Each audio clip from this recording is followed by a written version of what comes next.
Hello दोस्तों। जैसा कि अब तक हमने देखा कि कैसे राजकुमारी को अपने भाई की असलियत के बारे में पता चलता है और वह अपना भाई डंजन हॉल में अपना काम खत्म करके मास्टर से मिलने जाता है, तो गॉड बाय अपने भाई को लेकर एक अलग ही तरह की जगह पर पहुंच जाते हैं जहां पर उन्होंने अपने भाई के दूसरे जॉब चेंज के लिए तैयारी करके रखी है। लेकिन जैसे ही गॉड बाय वो फॉर्मेशन एक्टिवेट करके लिन मुई को उसके बीच में भेजते हैं और दूसरा जॉब चेंज शुरू हो जाता है, तो उसके बाद तुरंत ही वहां पर कुछ उड़ते हुए व्हाइट टाइगर पहुंच जाते हैं, जिन्हें पहले तो गॉड बाय रोक लेते हैं। लेकिन जैसे ही उनके बीच में एक बड़ा वाला टाइगर आता है, तो उसे रोकने के लिए गॉड बाय को भी मदद लेने की जरूरत पड़ती है और तभी वह अपने दूसरे मास्टर भी पहुंच जाते हैं। फिर वहाँ व्हाइट टाइगर का प्रॉब्लम तो बैलेंस हो जाता है, लेकिन वहाँ नीचे लिन मुयू के अंदर उस मास और फॉर्मेशन की वजह से हालत बहुत खराब चल रही होती है। लेकिन आखिर में जाकर उस सब का परिणाम बहुत अच्छा ही निकलता है और अपने भाई का जॉब अपग्रेड होकर नेक्रोमेंसर सम्राट बन जाता है। लेकिन तभी वह लड़ाई कर रहे टाइगर में वापस एक और बड़ी मुसीबत आ जाती है और इस मुसीबत के आते ही किसी के लिए भी वहां पर रुकना खतरे से खाली नहीं होता, तो सभी तुरंत अगले ही पल वहां से 9-2-11 हो जाते हैं। फिर अपने बगीचे में पहुंचने के बाद लिनमुई के नए स्टैट्स देखते हैं, जिसके बाद में लिनमुई वापस अपने नए आए हुए स्केलेटन का लेवल बढ़ाने के लिए डंजन हॉल में चला जाता है, जहां पर लिनमुई को देखकर सभी के दिमाग में बड़ी बड़ी बातें ही चलती है। लेकिन वहां लिनमुई डंजन के अंदर अपने स्केलेटन का लेवल अप कर रहा होता है, तो बहुत समय लग जाता है और बाहर मौजूद सभी के दिमाग में इसकी वजह से बहुत कंफ्यूजन होने लगते हैं। लेकिन बाद में लिनमुई लेवल अप करने के बाद दूसरी बार जब डंजन के अंदर जाता है, तो वापस अपने पुराने तरीकों में आ जाता है और वापस धूम धड़ाके होना शुरू हो जाते हैं। फिर पहली बार डंजन खत्म करने के बाद जब अपना भाई दूसरी बार डंजन के अंदर जाता है, तो अब इस बार जाते ही अपने ताकतवर हमले करना शुरू कर देता है, जिसके सामने कोई भी बवंडर टिक नहीं पाता। और इसी के साथ वापस डंजन के अंदर सभी आर्चमेज और बर्जर्क वॉरियर के साथ मैराथन की रेस शुरू हो जाती है, जो देखते ही देखते वहां तक पहुंच जाती है जहां पर लिन मोयू दोनों हाथ जेब में डालकर आराम से उस हवा से बनी हुई गुफा में आसपास के मजे लेते हुए ऊपर की ओर जाने लगता है, जो थोड़ी ही देर में उस गुफा से होते हुए ऊपर आसमान में उड़ रही जगह पर पहुंच जाता है, जहां से और आगे ऊपर मौजूद जगह पर जाने के लिए हवा में उड़ते हुए पत्थर मौजूद होते हैं। तो लिन मोयू थोड़ी ही देर में उन पत्थरों पर जंप लगाकर आखिरी बॉस के महल तक भी पहुंच जाता है, जिसके अंदर जाते ही आखिर में वही सिल्वर ग्रीन रंग का शेर मौजूद होता है। तो उस शेर की ओर देखकर लिन मोयू स्माइल के साथ कहता है, हाय, हम वापस मिल गए। जैसे कहना चाहता हो कि मैं बिना दर्द के तुम्हें तुरंत ही खत्म करके वापस लौट कर आऊंगा।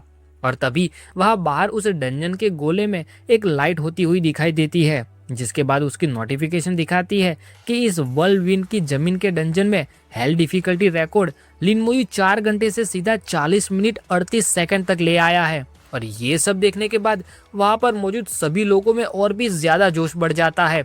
आर्मर वाला लड़का कहता है, बिल्कुल जैसा डिवाइन जनरल लिन से उम्मीद थी। तो पास मौजूद येलो बालों वाला कहता है, स्पीड 3 से 4 गुना जल्दी हो गई है। तो वो आर्मर वाला वापस कहता है, मेरा तो ये भी मानना है कि अभी तक ये भी डिवाइन जनरल लिन की लिमिट नहीं है।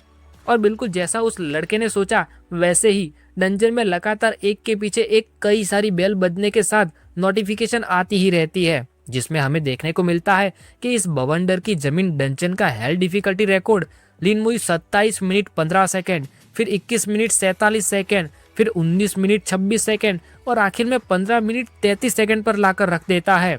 लेकिन वहां पर डंजन हॉल में एक के बाद एक इतने सारे बेल बजते हैं कि उन्हें सुन सुनकर वहां पर मौजूद सभी लोगों में वाइब्रेशन फैल जाती है, जिसमें पीछे मौजूद लड़के को नोटिफिकेशन की ओर देखकर भरोसा नहीं होता, तो वो अपनी आंखें साफ करने लगता है और कहता है, क्या मुझे जो दिखाई दे रहा है वो सच है? इस बवंडर की जमीन का रिकॉर्ड कब से सिर्फ 10 मिनट से कुछ ज्यादा का होने लगा। मुझे तो डर है कि ये रिकॉर्ड आने वाली सदियों तक कोई भी नहीं तोड़ पाएगा। तो दूसरा वाला लड़का बेल की आवाज से अपने कान बंद करते हुए कहता है, शुरुआत से लेकर अब तक डंजन हॉल बेल ने बजना बंद ही नहीं किया है। इससे तो मैं जल्द ही बहरा हो जाऊंगा। लेकिन वहां डंजन खत्म करके बाहर आया हुआ लिनमुयू उस डंजन के गोले में डंजन क्लियर रिकॉर्ड की ओर देखते हुए एक हाथ अपनी चीन पर रखता है और सवाल उठाते हुए कहता है, क्या इसे और भी ज्यादा तेज क्लियर करने का कोई रास्ता हो सकता है? फिर खुद ही कहता है, शायद मुझे मिलने वाले एक्सपीरियंस को नजरअंदाज करके सिर्फ डंजन को जल्द से जल्द खत्म करने में फोकस करना चाहिए।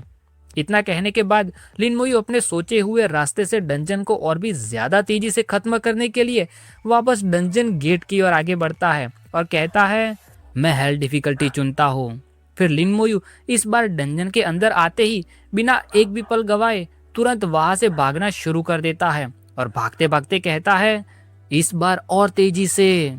तभी सीन चेंज होकर अपने बागीचे में पहुंच जाता है, जहां पर कई दिनों के बाद आज जाकर हमें यी के दादाजी वापस देखने को मिलते हैं, जो थोड़े हड़बड़ाहट में आते हुए दिखाई देते हैं और कहते हैं, ओल्ड बाय। तो ये सुनकर गॉड बाय का ध्यान उनकी ओर जाता है। दादाजी बात आगे बढ़ाते हुए कहते हैं, यंग लिन वापस नया हेल्थ डिफिकल्टी रिकॉर्ड बना रहा है। तो जैसे ही दादाजी अपनी बात खत्म करते करते पास पहुंच जाते हैं, तो उनकी बात सुनकर गॉड बाय एक हाथ ऊपर करके आराम से कहते हैं, क्या ये तो आम बात नहीं है? ये कोई पहली बार थोड़ी है जब उसने रिकॉर्ड तोड़ा हो। तो दादाजी सामने कहते हैं, नहीं, इस बार कुछ अलग है। फिर पूरी बात बताने के लिए पहले सवाल उठाते हुए पूछते हैं, क्या तुम्हें अभी भी शियाजिंग एकेडमी का 600 साल से ज्यादा पुराना वो बंदा याद है? तो अपने दादाजी की बात सुनकर गॉड बाय से पहले मैंग आनवेन जवाब देने लगते हैं। कहते हैं, ओल्ड मैन, क्या तुम सीनियर जियांग के बारे में बात कर रहे हो? तो दादाजी टेबल पर हाथ रखते हुए कहते हैं, हाँ। फिर अपने दादाजी उस इंसान के लड़ते हुए टाइम के बारे में सोचकर सारी जानकारी देते हुए कहते हैं, जियांग यी 673 साल पहले शियाजिंग एकेडमी का हेड, लेवल 98 डिवाइन लाइट तलवारबाज, 2 टैलेंट और 2 जॉब अपग्रेड के साथ, जिसकी उस समय ट्रांसेंडेंट लेवल पावर हाउस बनने की सबसे ज्यादा संभावना मौजूद थी। फिर उस इंसान के आगे एक साथ कई सारे बड़े बड़े मॉन्स्टर के बारे में सोचकर आगे कहते हैं, उस साल 9वें किले के आगे एक बहुत बड़ी लड़ाई हुई थी, जिसके अंदर अबिस ने लगभग 100 जितने डीमन किंग को एक साथ छोड़ दिया था, जिसकी वजह से इंसानियत सबसे बड़े खतरे में आकर खड़ी हो गई थी। फिर दादाजी उन हीरो के उस लड़ाई में सबसे बड़े कारनामे के बारे में बताते हुए आगे कहते हैं, उस समय हमारे पास सिर्फ 20 गॉड लेवल पावर हाउस ही मौजूद थे, लेकिन उन सभी डीमन किंग में से लगभग आधे जितने डीमन किंग से तो यी शेंग अकेला ही लड़ा था, और उसमें से भी 30 जितने डीमन किंग को तो उसने अकेले ही मार गिराया था। तो अपने दादाजी की ये बात खत्म होते ही वहां सामने मौजूद मैंग आनवेन आंखें बंद करके गहरी सांस छोड़ते हुए कहते हैं, उसी लड़ाई को ही तो बाद में जाकर सभी लड़ाइयों का आरंभ कहा गया है, जिसमें दुख बस इतना रह गया कि उस लड़ाई के दौरान यी शेंग भी मारा गया। लेकिन डीमन किंग को यी शेंग की मौत के बारे में नहीं पता, और इसीलिए उसके बाद सदियों से आज तक डीमन ने वापस वैसा कोई लापरवाह कदम कभी नहीं उठाया। तभी जैसे ही मैंग आनवेन की बात खत्म होती है, तो अपने दादाजी तुरंत अपने यहाँ पर आने की और उस इंसान के बारे में बात निकालने की वजह सीरियस मोड में आकर बताते हुए कहते हैं, उसके मरने से पहले यी शेंग ने अपनी सारी ताकत एक सीक्रेट रैम में बंद कर दी थी, और वो सीक्रेट रैम डंजन हॉल में ही मौजूद है। फिर आगे डिटेल बताते हुए कहते हैं, उसने कुछ नियम बना दिए थे कि जब तक कोई उन शर्तों को पूरा कर लेता है, तब तक वो उस सीक्रेट रैम में जाने के लिए लायक हो जाएगा। तो जैसे ही अपने दादाजी की बात खत्म होती है कि तुरंत गॉड बाय समझ जाते हैं कि कहानी किस और मोड़ ले रही है, तो थोड़े टेंशन में पड़कर दादाजी को कहते हैं, ओल्ड निंग, ऐसा लगता है कि यंग लिन ने उन शर्तों को पूरा कर लिया है। तो सामने दादाजी दोनों हाथ क्रॉस करके कहते हैं, नियम ये बनाया गया था कि हेल डिफिकल्टी डंजन को 10 मिनट के भीतर भीतर खत्म कर देना है। फिर दादाजी लाइव पैनल खोलते हैं, जिसमें अपना भाई डंजन खत्म करके वापस बाहर जाने के लिए डंजन के एंड की ओर आगे बढ़ रहा है, और उसकी ओर दिखाकर दादाजी कहते हैं, यंग लिन ने 8 मिनट और 1 सेकंड में खत्म कर दिया है। तभी वहां ग्रीन लाइट के साथ उस खुलते हुए गेट की ओर आगे बढ़ते हुए लिन मोयू अपनी घड़ी की ओर देखता है, जहां पर उसे अपनी स्पीड 8 मिनट 1 सेकंड दिखाई देती है, और उसकी ओर देखकर कहता है, इतनी स्पीड काफी होनी चाहिए। लेकिन जैसे ही लिन मोयू बाहर जाने के दरवाजे के पास पहुंचता है, तो अचानक वहां पर बाहर जाने के दरवाजे के बजाय कुछ और ही खुल जाता है। तो लिन मुई उसकी ओर देखकर चौंकते हुए कहता है, यहाँ पर अंदर सीक्रेट रैम का दरवाजा क्यों मौजूद है?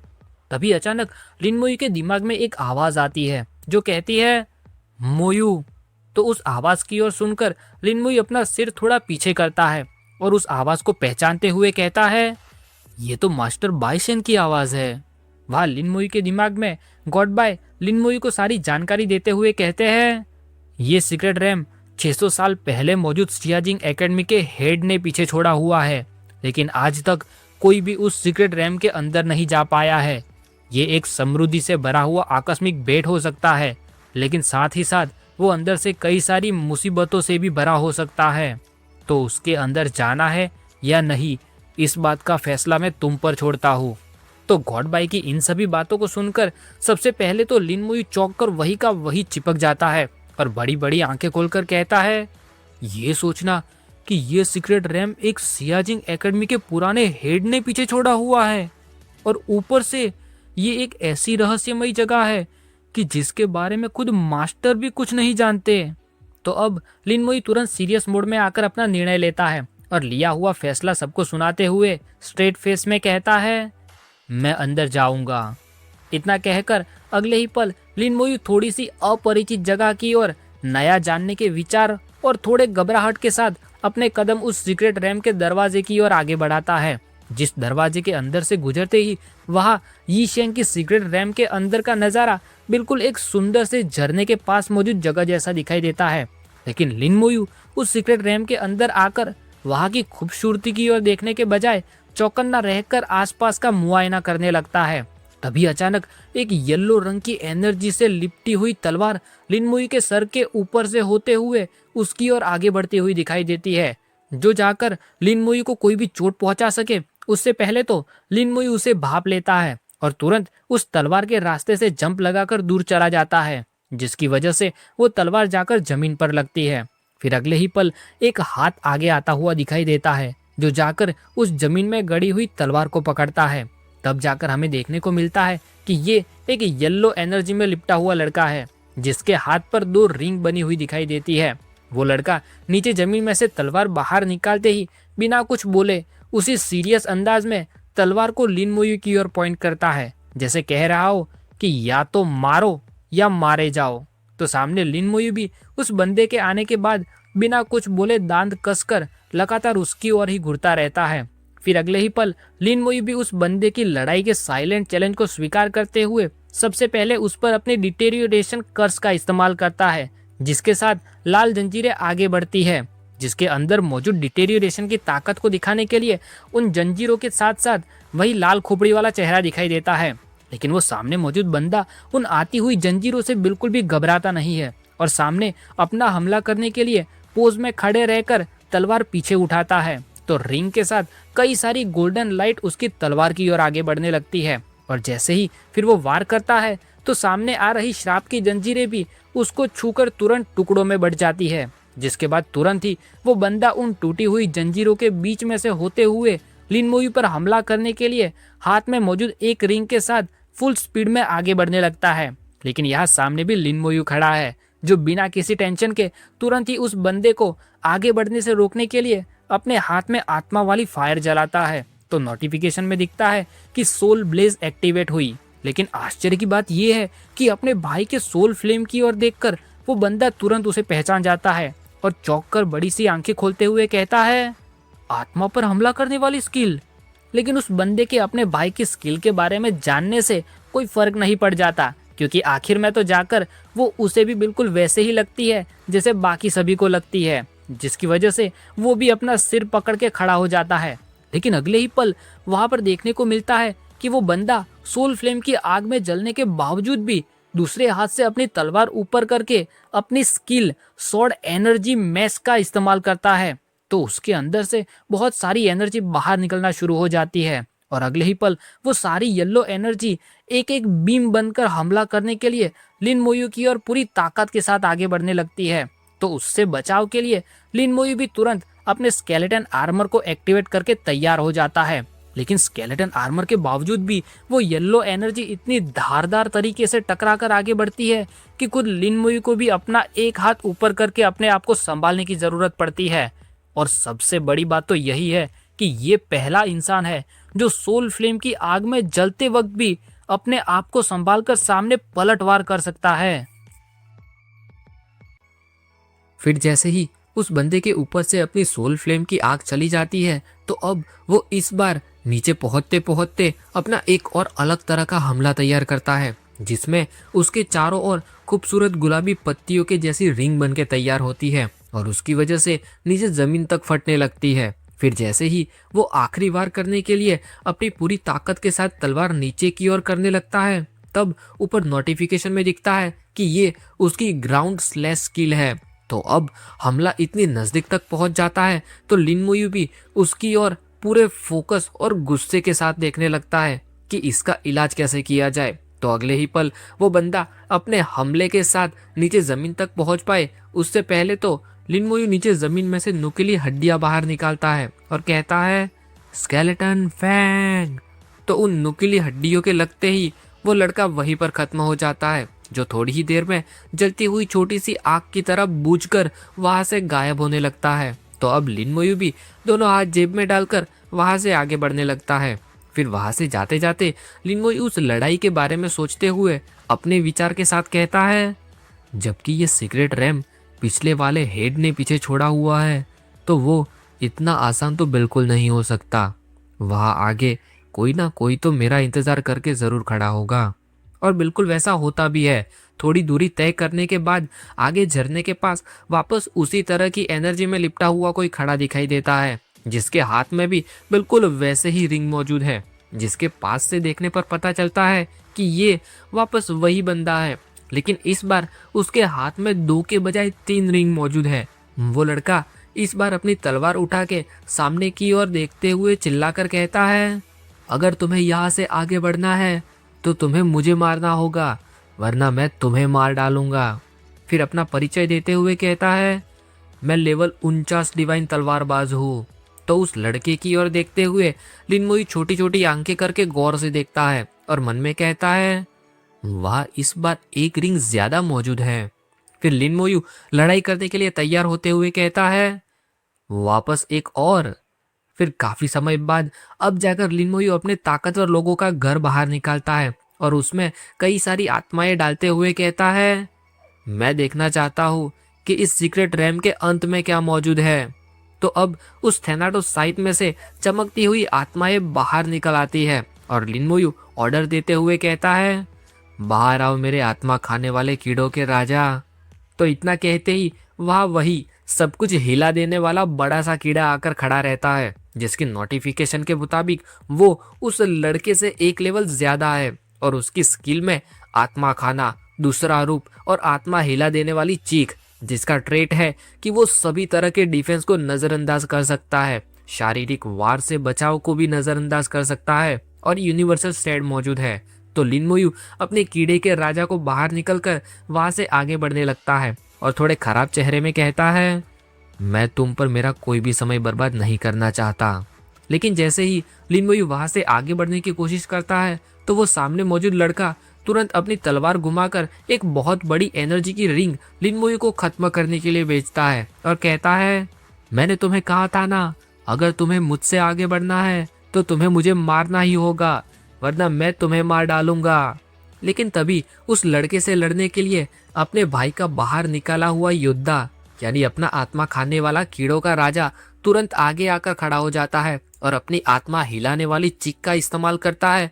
तो उसके मुंह में से नीले रंग की वाइब्रेशन बाहर निकलती है, जो फुल स्पीड में हवा के लहर की तरह आगे बढ़ती है और सामने से आ रहे उस लड़के के वार को खत्म करके उस तक पहुंच जाती है। तो उसकी वजह से वो पूरा का पूरा हिल जाता है और सर पकड़ने लगता है। तभी लिन मुई तुरंत वहां से आगे बढ़ने के लिए उस लड़के के ऊपर से होते हुए जंप लगाकर निकल जाता है, लेकिन वो लड़का उस वाइब्रेशन से इतना हिला हुआ होता है कि लिन मुई को रोकने के लिए कुछ नहीं कर पाता।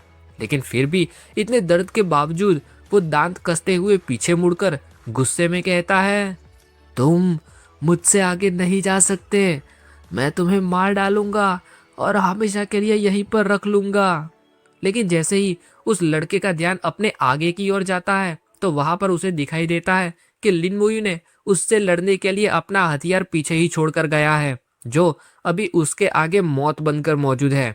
लेकिन वहां लिन मोयू थोड़ी देर आगे चलने के बाद पता नहीं वापस रुक जाता है और अजीब सा चेहरा करते हुए लंबे सोच विचार में पड़कर कहता है, वापस? तो वहां सामने दिखाई देता है कि वहां लिन मोयू के सामने वापस वही बंदा आ गया है, लेकिन इस बार वो थोड़ा सा बड़ा दिखाई देता है, जो लिन मोयू को देखकर पूरी एनर्जी एक्टिवेट करके सीरियस अंदाज में कहता है, अगर तुम यहाँ से आगे जाना चाहते हो तो तुम्हें मुझे मारना होगा, वरना मैं तुम्हें मार डालूंगा। फिर ये भी अपना परिचय देते हुए कहता है, मैं एक लेवल 59 डिवाइन तलवारबाज हूँ। तो यहाँ पर भी लिन मोयू अपना ध्यान उसके हाथ की ओर ले जाता है, जहाँ पर दिखाई देता है कि इस बार 3 के बजाय 4 रिंग मौजूद है। और ये देखकर लिन मोयू मन में कहता है, बिल्कुल सही, तो फिर यहाँ पर वापस एक और रिंग मौजूद है। तो इस बार भी लिन मोयू उससे सीधा लड़ने के बजाय वापस थेनाडो साइड ऊपर उठाता है और उसमें आत्माएं डालते हुए ऑर्डर देता है। कहता है, बाहर आओ ग्रेट अर्थ सेंटीपीड।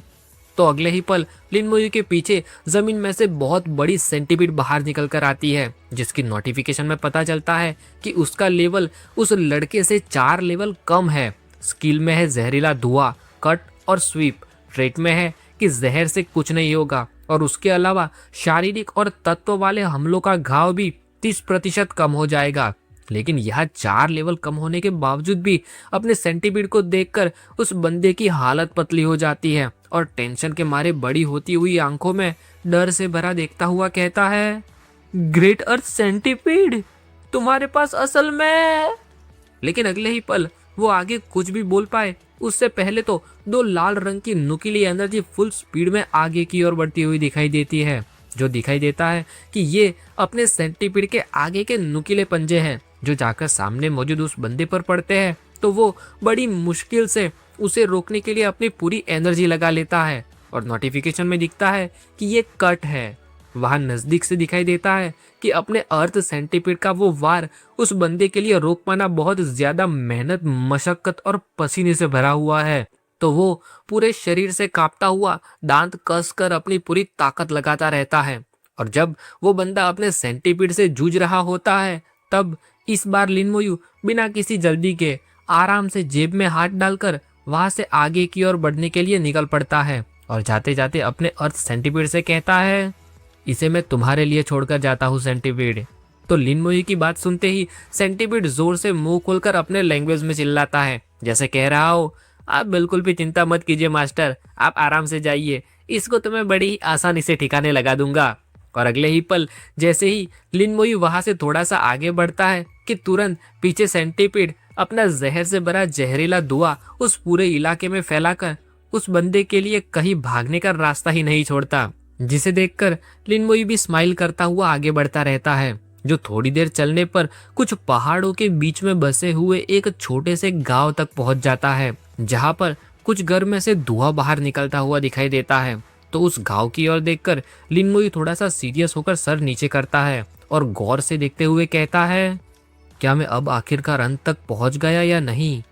तभी वह उस गांव के नजदीक जाते ही पहले मकान के ऊपर वापस वही बंदा खड़ा मिलता है, जो इस बार थोड़ा और ज्यादा बड़ा वाला हो वैसा दिखाई देता है। और ये भी बिल्कुल पहले वाले सभी की तरह ही अपनी पूरी एनर्जी एक्टिवेट करके डेंजरस लुक में कहता है, अगर तुम्हें यहाँ से आगे बढ़ना है तो तुम्हें मुझे मारना होगा, वरना मैं तुम्हें मार डालूंगा। और फिर ये भी अपना परिचय देते हुए कहता है, मैं एक लेवल 65 डिवाइन तलवारबाज हूँ। जहाँ पर इस बार भी लिन मोयू का ध्यान उसके हाथ पर ही जाता है, जहाँ पर वापस एक रिंग ज्यादा दिखाई देती है। तो लिन मोयू फिर से मन में कहता है, ऐसा लगता है कि ये आखिरी वाला तलवारबाज होना चाहिए। तो अब इस बार अपने भाई के पास और कोई ताकतवर थेनाडो साइड का सिपाही नहीं बचता, तो अब अपना भाई मामला खुद अपने हाथ में ले लेता है और पीछे बर्जर्क वॉरियर, आर्चमेज और अपने स्केलेटन जनरल को बाहर बुला लेता है। जिसके बाद लिन मोयू शुरुआत से ही पूरी ताकत लगाकर लड़ाई करने के विचार के साथ पहले से ही अपना रियून के टैटू वाला हाथ ऊपर करता है और सीरियस मोड में उसे एक्टिवेट कर लेता है। तो नोटिफिकेशन दिखता है कि इनहेंस ट्रूप लग गया है। तो अपना दूसरा जॉब चेंज अपग्रेड होने के बाद ये पहली बार है जब अपग्रेड हुए स्केलेटन को रियून स्किल की साइलेंट और ताकतवर एनर्जी का बहाव महसूस करने को मिलता है। तो जैसे ही लिन मोयू लड़ने के लिए अपनी आर्मी तैयार करके खड़ा हो जाता है तो तुरंत वहां घर पर मौजूद बंदा भी अपने हाथ पर मौजूद एनर्जी एक्टिवेट करते हुए खराब पड़े चेहरे में वहां से जंप लगाकर आगे बढ़ता है। तभी हमें देखने को मिलता है कि इस बार वो लड़का अपनी एक तरफ की कलाई पर मौजूद पांचों रिंग को एक साथ मिलाकर इस्तेमाल करता है, जिसकी एक अलग ही तरह की एनर्जी से बनी रिंग उसके हाथ पर आती है। और तभी दिखाई देता है कि आसमान में जब उसने जंप लगाया था तब वो अकेला था, लेकिन उन सभी रिंग का इस्तेमाल करते ही वहां आसमान में एक के बजाय उसके जैसे अनगिनत तलवारबाज लिन मोयू को खत्म करने के लिए आगे बढ़ने लगते हैं। तो अचानक ऐसा नजारा देखकर खुद लिन मोयू भी हिल जाता है। फिर उन सभी को नजदीक आता हुआ देखकर लिन मोयू अपने दिमाग पर जोर डालने लगता है और कहता है, क्लोन, ये स्किल तो थोड़ी ट्रिकी है, इसके अंदर तो मेरा सोल फ्लेम असली शरीर पर हमला नहीं कर पाएगा। लेकिन अगले ही पल जैसे ही वे सभी क्लोन लिन मोयू पर हमला करने के लिए आगे बढ़ते हैं तो उनका सामना अपने प्लेटिनम ग्रेड पर अपग्रेड हुए रियून की स्किल से भरे हुए बर्जर्क वॉरियर से हो जाता है, जिनके हथियार का वार उस तलवारबाज के वार से भी ताकतवर निकलता है। तो वो भी सामने दांत कसने लगता है और उस बंदे की बिगड़ती हुई हालत की ओर देखकर लिन मोयू स्माइल के साथ सर ऊपर करता है और अपनी बात आगे बढ़ाते हुए कहता है, लेकिन तुम मेरे साथ ज्यादा संख्या बढ़ाने में मुकाबला करना चाहते हो। तो इसी के साथ वहां पर हवा में एक के पीछे एक जैसे ही सभी क्लोन बर्जर्क वॉरियर के हाथों का वार खाकर मारे जाने लगते हैं तो एक छोटा सा धमाका बनकर गायब हो जाते हैं और सभी बर्जर्क वॉरियर उन सभी क्लोन को मारते मारते असली वाले बंदे तक पहुंच जाए उससे पहले वो अपने आप को बचाने के लिए वापस अपने हाथ में मौजूद रिंग का इस्तेमाल करता है, जिसकी एनर्जी उसके चारों ओर घूमने लगती है। और ऊपर नोटिफिकेशन में दिखता है कि ये वापस उसकी शॉर्ट एनर्जी मास्ट की स्किल है। तो उस स्किल की वजह से लगभग हर तरफ से बर्जर्क वॉरियर से घिर चुका बंदा एक बहुत बड़ा एनर्जी का ब्लास्ट करता है, जिसकी मदद से वो सभी स्केलेटन को अपने आप से दूर करने में कामयाब हो जाता है। जिसके बाद वो बंदा अगला दूसरी तरह का हमला करने के लिए अपनी तलवार को ऊपर उठाता है और वापस उन्हीं रिंग में से कुछ रिंग का इस्तेमाल करता है तो उसके तलवार के ऊपर एनर्जी बढ़ने लगती है और नोटिफिकेशन में दिखता है कि ये सब कुछ काटने वाला स्लैश है। तो जैसे जैसे उस स्किल की वजह से उस बंदे के तलवार पर एनर्जी इकट्ठा होने लगती है वैसे वैसे वो बंदा पूरा एक बहुत बड़ी एनर्जी से बनी हुई तलवार के अंदर पहुंच जाता है, जैसे वो खुद एक तलवार हो। और आखिर में उस तलवार को जिस चीज के लिए बनाया गया था वो करते हुए वो बंदा उस एनर्जी से भरी तलवार स्केलेटन पर इस्तेमाल करने के बजाय सीधा लिन मोयू पर ही हमला करने के लिए उसे लेकर आगे बढ़ने लगता है। तो जैसे ही वो एनर्जी से बनी हुई शक्तिशाली तलवार जाकर लिन मोयू पर पड़ती है तो सबसे पहले तो उसे रोकने के लिए बीच में स्केलेटन आर्मर आता है, लेकिन उस तलवार को छूते ही स्केलेटन आर्मर कांच की तरह टुकड़ों में बिखर जाता है, जिसके अगले ही पल वहां मौजूद सभी स्केलेटन के अंदर दिखाई देता है कि उन सब के पहने हुए आर्मर में किसी वजह से दरारें पड़ने लगती है। तो वहां उस तलवार की एनर्जी के नीचे मौजूद लिन मोयू स्माइल के साथ कहता है, सीधा मुझ पर वार करने की कोशिश बेकार है। स्केलेटन आर्मर, डैमेज ट्रांसफर और कॉम्प्रहेंसिव कनेक्शन के साथ जब तक तुम्हारा वार डीमन किंग के लेवल का नहीं होता तब तक तुम मुझे एक ही वार में नहीं मार पाओगे। जिसके अगले ही पल जैसे ही वो तलवार अपना हमला करके पीछे जाती है कि तुरंत अपना अनडेड जनरल अपना राजदंड ऊपर उठाता है, जिसके अंदर से एनर्जी बाहर निकलने के साथ नोटिफिकेशन आती है कि लीजन हील एक्टिवेट हो गया है और उसकी वजह से सभी स्केलेटन के अंदर लिन मोयू पर पड़ा हुआ वार बटने की वजह से जो कुछ नुकसान हुआ था वो सब वापस ठीक हो जाता है। और लिन मोयू कहता है, मेरी आर्मी ने वापस अपनी तंदुरुस्ती हासिल कर ली है। फिर बाद में वो बंदा वापस हमला कर सके उससे पहले लिन मोयू तुरंत अपना हाथ ऊपर करके डिटेरियोरेशन कर्स की लाल जंजीरें आगे भेजता है, जो इस बार जाकर सक्सेसफुली लग जाती है। लेकिन देखने को मिलता है कि अब वहां पर वो बंदा नहीं बल्कि सिर्फ तलवार ही मौजूद है, जिसके ऊपर जंजीरों के साथ साथ लाल खोपड़ी की असर भी लग जाती है। तो लिन मोयू जंजीरों से उस तलवार को बांधने के बाद तुरंत ही उस तलवार पर सोल फ्लेम की आग से भी वार कर लेता है। तो उसकी वजह से वो तलवार भी वाइब्रेट होने लगती है। और जैसे ही इनहेंस्ड रूप से ताकत बढ़ी हुई सोल फ्लेम उस पूरी की पूरी तलवार को अपनी आग में लपेट लेती है, तब जाकर हमें दिखाई देता है कि वो बंदा उस बड़ी सी तलवार के अंदर ही मौजूद है। तो जैसे ही अपनी सोल फ्लेम की असर उस बंदे पर भी पड़ती है, तो ये देखकर वो बंदा टेंशन के मारे नीचे की ओर देखते हुए दांत कसने लगता है और पसीने के साथ सर पकड़कर कहता है, ये असल में मेरे सब कुछ काटने वाले स्लैश को भी पार करके अंदर आ सकती है। जिसके अगले ही पल दिखाई देता है कि वो बंदा इस बार अपना कोई भी हमला सामने कर पाए उससे पहले तो पीछे के पीछे ही उस पर हमला करने के लिए अपने आर्चमेज का सभी तत्व से भरा हुआ हमला जाकर लगता है, जो वार उस बंदे को हवा से लेकर सीधा जमीन के अंदर लाकर पटकने तक उसका साथ निभाता है, जिसकी वजह से वो सामने अपना कोई भी हमला तैयार नहीं कर पाता। और फिर जैसे ही वो नीचे जमीन तक पहुंच जाता है तो वहाँ उसका स्वागत करने के लिए सभी बर्जर्क वॉरियर पहले से ही अपने अपने हथियार लेकर तैयार खड़े रहते हैं और देखते ही देखते सारा खेल खत्म कर देते हैं। तो अब खेल खत्म होते ही लिन मुई उस बंदे के जमीन में पटकने से पड़े हुए गड्ढे के पास से जेब में हाथ डालकर आगे बढ़ने लगता है और पिछले वाले दोनों के बारे में बताते हुए कहता है, आत्मा खाने वाले कीड़ों के राजा की जगह और ग्रेट अर्थ सेंटीपीड की जगह पर भी काम खत्म हो गया है। फिर आगे के लिए अंदाजा लगाते हुए कहता है, अब आगे और ज्यादा दुश्मन नहीं होने चाहिए, बराबर। तो अब लिन मुई उस जगह को छोड़कर गांव के अंदर आगे बढ़ने लगता है, जहां पर आगे और कोई दुश्मन मौजूद हो वैसा नहीं दिखाई देता। तो अगले ही पल लिन मुई अपना हाथ ऊपर करता है और बाहर मौजूद सभी स्केलेटन और थेनाटोसाइट के दोनों बंदे सभी को वापस अपनी अपनी जगह पर बुला लेता है। फिर उस गांव में थोड़ी देर घूमते घूमते लिन मुई को वहां पर एक ऐसा घर दिखाई देता है जिसके चारों ओर भी वही गोल्डन एनर्जी होती है जो रास्ते में मिलने वाले उन सभी बंदों के ऊपर मौजूद थी।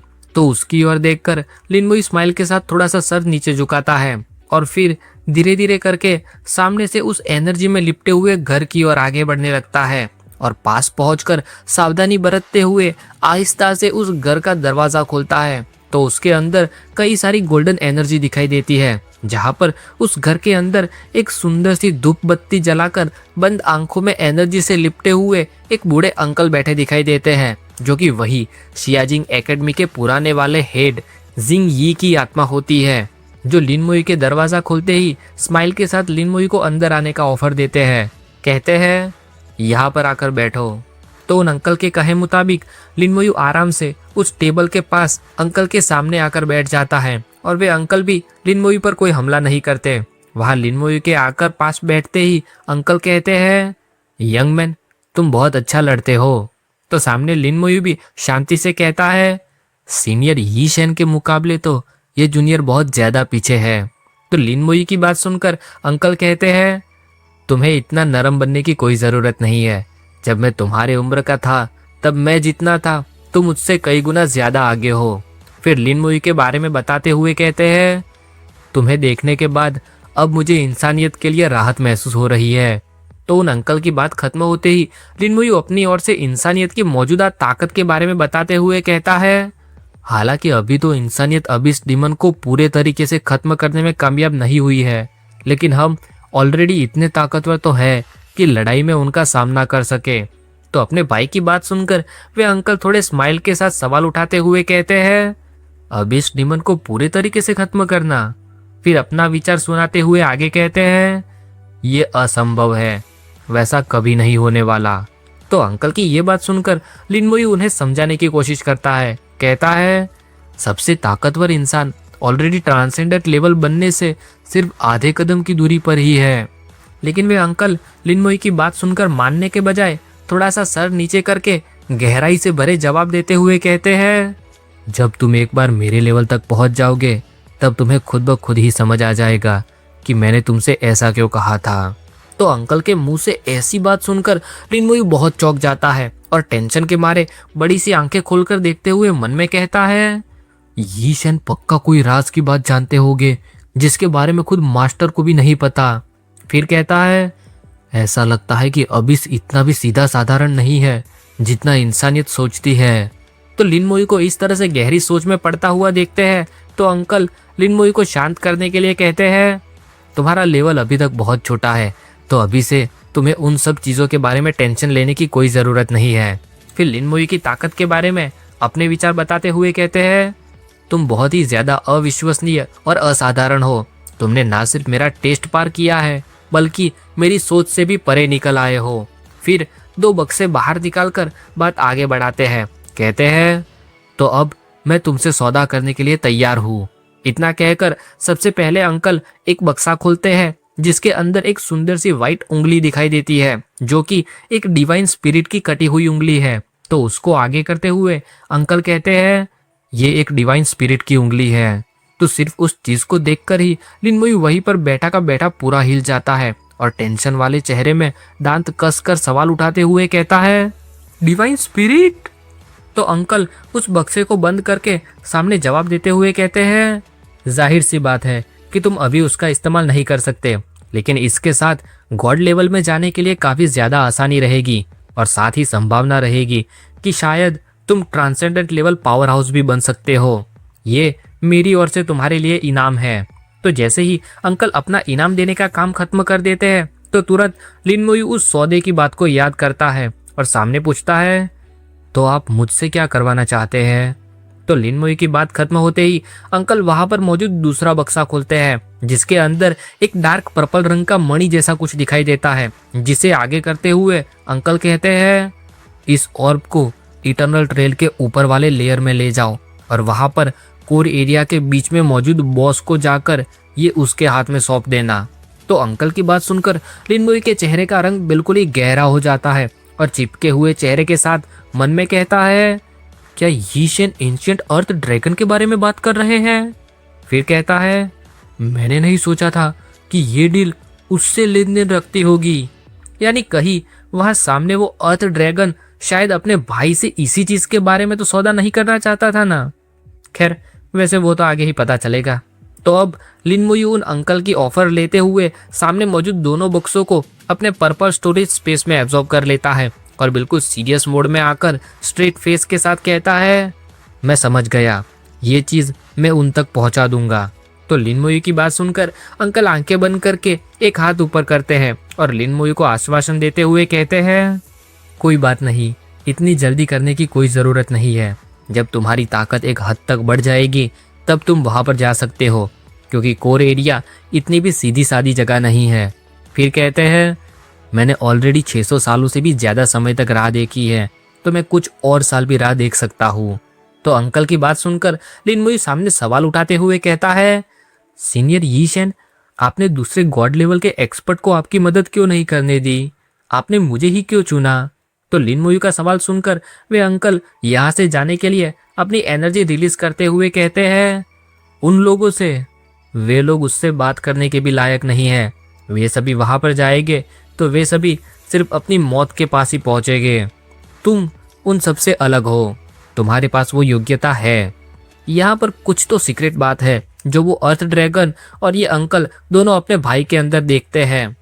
खैर, वे अंकल फिर वहां से पूरा एनर्जी बन के गायब होने लगते हैं और अपनी आखिरी बात बताते हुए कहते हैं, बॉक्स में मौजूद चीजें किसी को भी मत बताना, मुख्य रूप से वो डिवाइन स्पिरिट की उंगली, क्योंकि उसकी लालच बहुत ही ज्यादा बड़ी है जो सिर्फ और सिर्फ तुम्हें सभी का निशाना बनाएगी। चाहे वो अबीस हो, ड्रैगन प्रजाति हो या इंसान हो, वे सभी इसे पाने के लिए जो करना पड़ेगा वो करेंगे।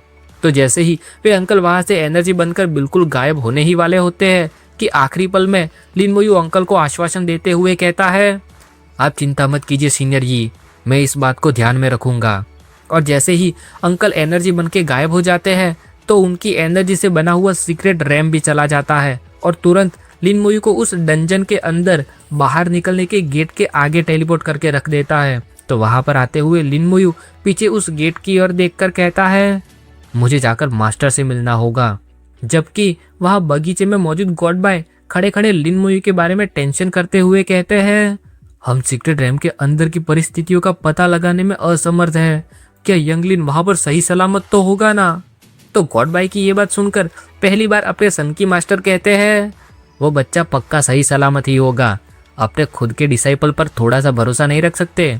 और जैसे ही दोनों मास्टर इस तरह से बातें कर ही रहे होते हैं कि तुरंत वहाँ उनके सामने लिन मोयू टेलीपोर्ट होकर वहां पर आता हुआ दिखाई देता है। तो उसके आते ही गॉड बाय कहते हैं, तुम लौट आए।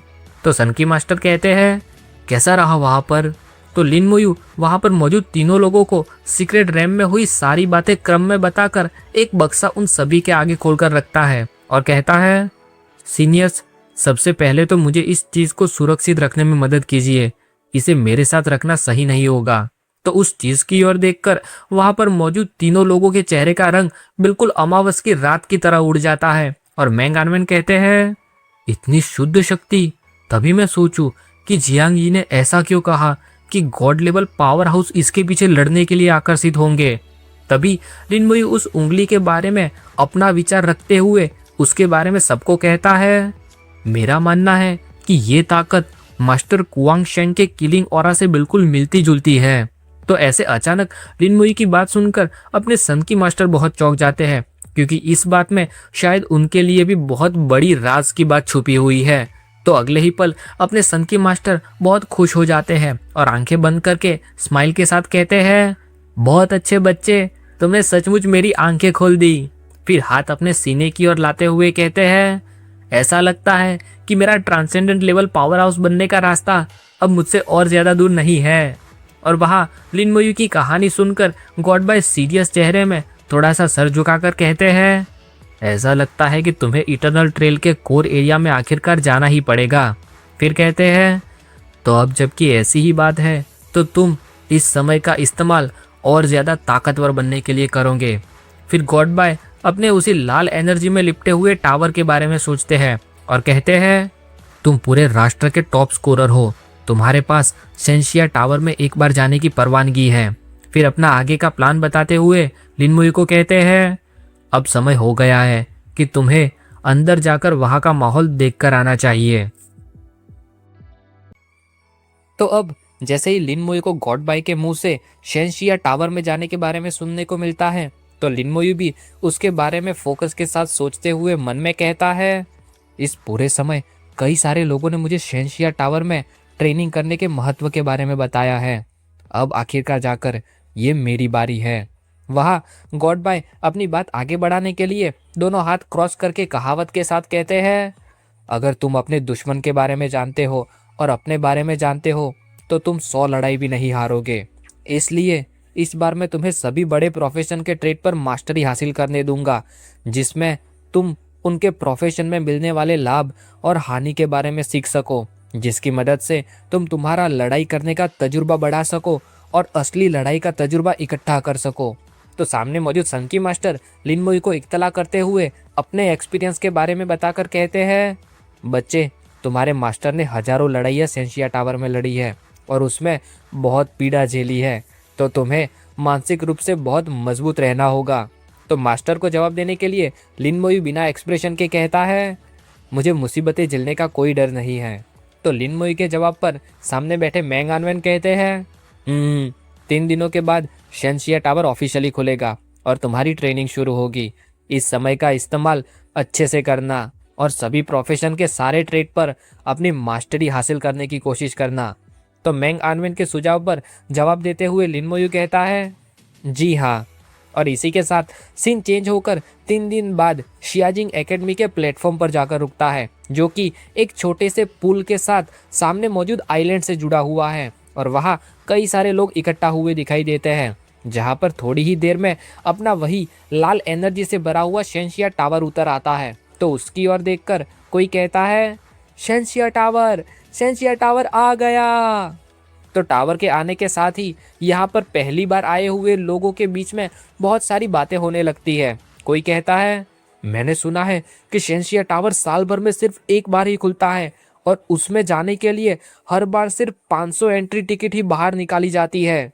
तो कोई पुराना जानकार बात आगे बढ़ाते हुए कहता है, बिल्कुल सही, और जाहिर तौर पर उन 500 टिकटों में तो राजा भी दखल अंदाजी नहीं कर सकते, क्योंकि वो पूरे तरीके से सियाजिंग एकेडमी के नीचे ही आती है। तो कोई बस मजे करने आया हुआ बंदा कहता है, शेंशिया टावर का ट्रायल। तभी हमें वहां मौजूद उस बड़ी सी भीड़ के अंदर अपने बहुत समय पहले देखे हुए कुछ पुराने और जाने पहचाने चेहरे देखने को मिलते हैं, जिसमें शियाशुए को छोड़कर बाकी दोनों का नाम मैं भूल गया हूँ। अपनी शियाशुए उत्सुकता से सामने की ओर देखते हुए कहती है, सारे एम्पायर में सिर्फ 500 जगह ही मौजूद होती है, तो जगह पाने वाला हर एक इंसान स्वर्ग को चुनौती देने वाला जीनियस होना चाहिए। तो शियाशुए की बात पर अपना तलवार वाला लड़का कहता है, इससे कोई फर्क नहीं पड़ता कि उनका प्रोफेशन क्या है। जिन सभी को शियाजिंग टावर में जाने के लिए एंट्री टिकट मिलती है, वे सभी पूरे तरीके से जीनियस के भी जीनियस होते हैं। तभी वहाँ एक जैसे कपड़े पहने हुए कई सारे लोग एक साथ आते हुए दिखाई देते हैं। तो उनकी ओर देखकर कोई कहता है, ये तो मिलिट्री है। तो दूसरा जानकार कहता है, बात ऐसी सुनने को मिली है कि इस बार मिलिट्री ने पूरे 100 एंट्री टिकट हासिल किए हैं। तो कोई और कहता है, यही है असली हीरो जो अबिस डीमन के सामने अपनी सीमाएं बचाकर खड़े रहते हैं। तो उन सभी मिलिट्री के लोगों को आता हुआ देखकर अपना तलवार वाला बंदा खुशी के साथ कहता है, वो मेरा भाई है। फिर अपने भाई के बारे में बताते हुए आगे कहता है, उसका प्रोफेशन मिड लेवल पर अपग्रेड हो गया है और अब वो legendary class profession holy light तलवारबाज बन गया है। फिर अपने भाई और उसके मिलिट्री बैच के बारे में बताते हुए आगे कहता है, उसकी मिलिट्री मेरिट के साथ अब वो एक 8 सितारों वाला सेकंड लेफ्टिनेंट बन गया है। मैंने कभी नहीं सोचा था कि मेरे भाई को भी टावर में जाने के लिए एक टिकट मिलेगी।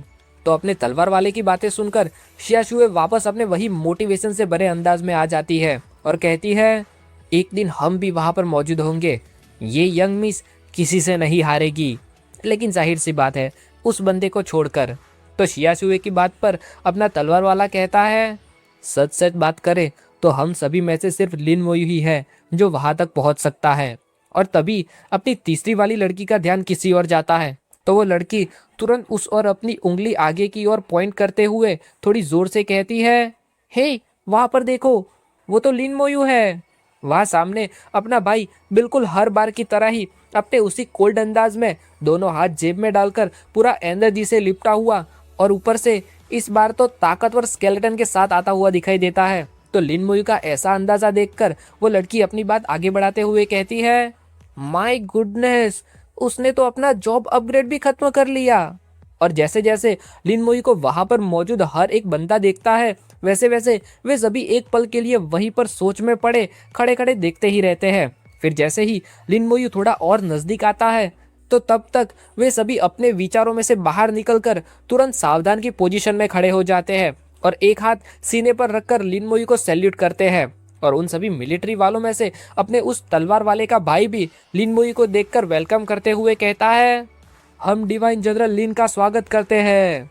और इतना कहने के बाद सभी एक साथ एक लंबी कतार बनाकर बीच में लिन मोयू के लिए रास्ता खाली कर देते हैं, जो देखने में बिल्कुल ऐसा लगता है जैसे एक राजकुमार या खुद राजा आ गया हो। तो लिन मोयू भी बिना ज्यादा कुछ बोले उन सभी के बीच में से होते हुए आखिर में अपने सेंसिया टावर तक पहुंच जाता है और वहां पर पहुंचकर अपना एक हाथ ऊपर करता है तो वो उसके अंदर टेलीपोर्ट होकर जाने लगता है।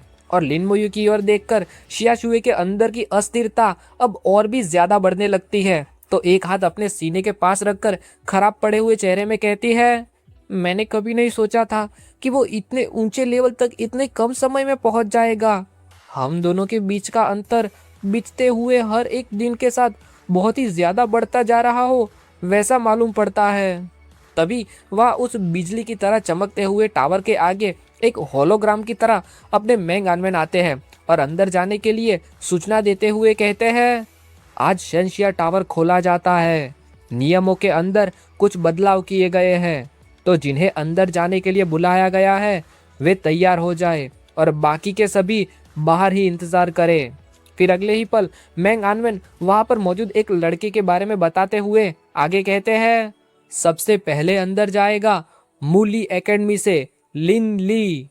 तो इतना कहते ही वहां पर मौजूद एक लेवल 45 टाइडल आर्चमेज लिन ली पर टेलीपोर्टेशन की लाइट होने लगती है। तो अचानक सबसे पहला उसका ही नाम लिया जाता है, तो वो भी थोड़ा सा टेंशन में अपनी ओर ही देखता रहता है और बाकी सभी भी उसी अंदाज में उसकी ओर देखने लगते हैं, जो अगले ही पल टेलीपोर्टेशन के साथ सीधा शेंशिया के स्पिरिचुअल रैम के अंदर पहुंच जाता है, जो वहां पर पहुंचते ही तुरंत आसपास का नजारा दिखने लगता है और मन में कहता है, सीनियर मैंग और मेरे मास्टर की मेरे लिए ऐसी इच्छा है कि मैं इन सभी 500 प्रोफेशन से लड़ाई करूं। तो अब वो अगले ही पल अपना एक हाथ ऊपर उठाता है और तैयारी करते हुए कहता है, बाहर आओ मेरे योद्धाओं। लेकिन तब जाकर हमें दिखाई देता है कि वहां पर मौजूद वो बंदा असल में असली बंदा नहीं बल्कि अपना भाई है, जिसको उस लड़के का रूप दिया गया है। तो लिन मोयू अपनी इस हालत की ओर देखकर टेंशन वाले चेहरे में कहता है, मैं अपने अनडेड को नहीं बुला सकता। मेरा अभी का प्रोफेशन एक दरिया की भर्ती वाला मेज है, एक लेवल 10 टाइडल मेज।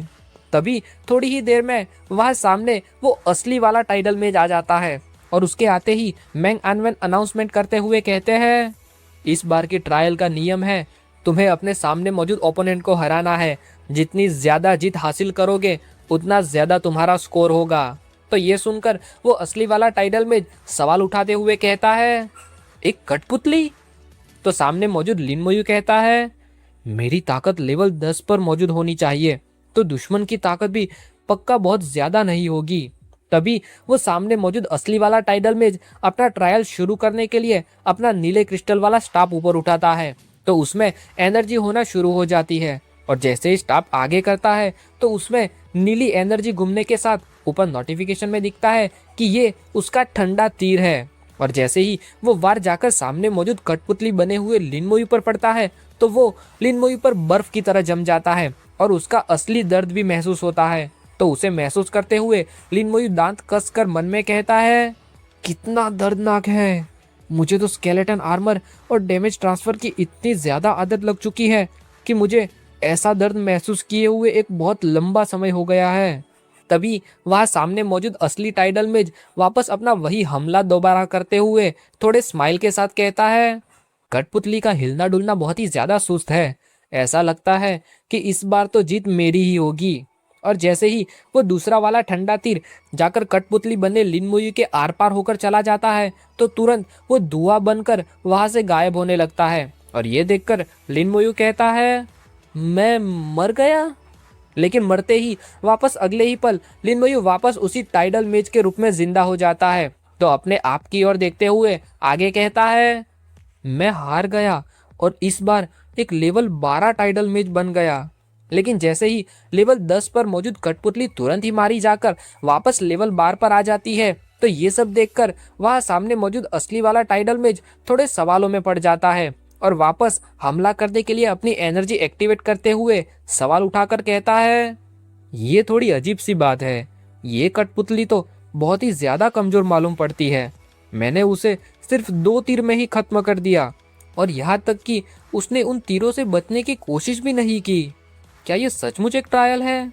तो जैसे ही वो सामने मौजूद असली वाला टाइडल मेज वापस हमला करने के लिए तैयार होता है तो उसकी ओर देखकर लिन मोयू धीरे धीरे अपना असली चैलेंज समझ जाता है और कहता है, अब मुझे समझ में आ गया है।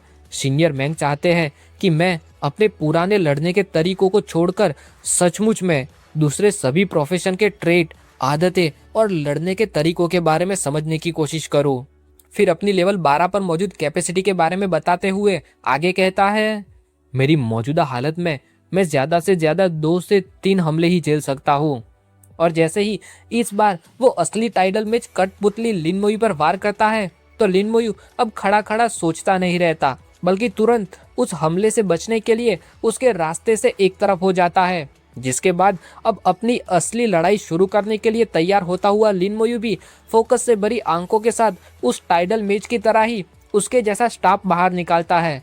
तभी वो असली टाइडल मेज वापस कठपुतली लिन मोयू पर हमला करने के लिए वही ठंडा तीर मारता है। लेकिन अब खेल समझ चुका लिन मोयू वापस उस हमले को चकमा देकर बच जाता है और सिर्फ बचता ही नहीं बल्कि सामने उस असली वाले टाइडल मेज पर उसी की तरह ठंडे तीर से वार भी करता है। तो अब ये सब देखने के बाद वो टाइडल मेज पूरा जोश से भरकर लड़ाई करने के लिए तैयार हो जाता है और उस वार को चकमा देकर बचते हुए कहता है, बिल्कुल जैसा मैंने सोचा था, वो पहला वाला तो सिर्फ एक ट्रायल ही था, असली टेस्ट तो अब शुरू होता है। तभी वह अपने बगीचे में बैठे हुए दोनों मास्टर लिन मोयू को स्क्रीन में देखकर बातें करते हैं। गॉड बाय कहते हैं, बुरा नहीं है, मोयू बहुत ही ज्यादा सीख रहा है, उसकी सीखने की ताकत बहुत तेज है। तो अपने सनकी मास्टर वापस पुराने अंदाज में गॉड बाय को परेशान करने के लिए कहते हैं, हाँ बिल्कुल तेज, तुमसे भी तेज, जब तुम उतने साल के थे। लेकिन गॉड बाय अपने सन की मास्टर की नादान लड़ाइयों में पड़ने के बजाय फोकस के साथ कहते हैं, मैं बस आशा करता हूँ कि लगातार मिलने वाली हार से उसका लड़ाई का जज्बा कम ना हो जाए। लेकिन फिर खुद ही लिन मोयू में अपना विश्वास दिखाते हुए कहते हैं, मुझे उस पर भरोसा है। तभी थोड़ी ही देर में वहां टावर के अंदर लिन मोयू मरते मरते वापस एक बार मरकर उसी टाइडल मेज के रूप में पुनर्जीवित होता है और कहता है, मैं अब एक टाइडल मेज के तौर पर लेवल 26 तक पहुंच गया हूँ, जिसमें मुझे इस प्रोफेशन के लड़ने के तरीकों के बारे में काफी ज्यादा जानकारी मिली है। तो वहाँ ट्रायल के मैदान में लिन मोयू के वापस आते ही वो दोनों तुरंत लड़ाई के तरीकों के साथ एक दूसरे के विरुद्ध दिशा में भागना शुरू कर देते हैं और अपने आप का बचाव करने के लिए भागते हुए वो असली टाइडल मेज अपनी स्टाफ की एनर्जी के साथ हाथ में से कोई पानी वाला हमला करता है। लेकिन वहां देखने को मिलता है कि सामने लिन मोयू भी उस वार को रोकने के लिए बिल्कुल वैसा ही वार कर देता है। तो अब ऐसा होने की वजह से वो असली वाला टाइडल मेज टेंशन में पड़ जाता है और कहता है, डैम इट, मैंने बिल्कुल नहीं सोचा था कि ये कठपुतली मेरी टैक्टिक्स इतनी जल्दी कॉपी कर लेगी। इसको हराना अब और भी ज्यादा मुश्किल और मुश्किल होता जा रहा है। मुझे अपने आप को परिस्थिति में ढालकर कुछ नए तरीके आजमाने पड़ेंगे। इतना कहकर वो असली वाला टाइडल मेज अपना सिर ऊपर उठाता है और चिल्लाकर कहता है, रेजिंग टाइड्स। तो ऊपर नोटिफिकेशन में रेजिंग टाइड के साथ वहां नीचे खड़े लिन मोयू के आगे जैसे समंदर में बड़ी बड़ी लहरें खड़ी होकर भरती आ रही हो, बिल्कुल वैसे ही खतरनाक लहरें लिन मोयू को खत्म करने के लिए यहाँ पर आ जाती है। और इसी के साथ ये चैप्टर यहीं पर खत्म हो जाता है। अब आगे देखना यह है कि लिन मोयू सभी विरोधी को उन्हीं के प्रोफेशन में जाकर सबसे कम लेवल 10 पर से शुरू करके हर बार मौत का दर्द महसूस करते हुए कम से कम कितने लेवल तक में उन्हें हरा पाएगा, और इस टाइटल मैच के बाद आगे किस तरह के प्रोफेशन से सामना होगा। फिर ये सभी 500 प्रोफेसर जो किसी कठपुतली से नहीं बल्कि लिन मोयू से लड़ रहे हैं, तो क्या उन्हें इस राज के बारे में पता चलेगा या नहीं, और अगर पता चलेगा तो क्या होगा।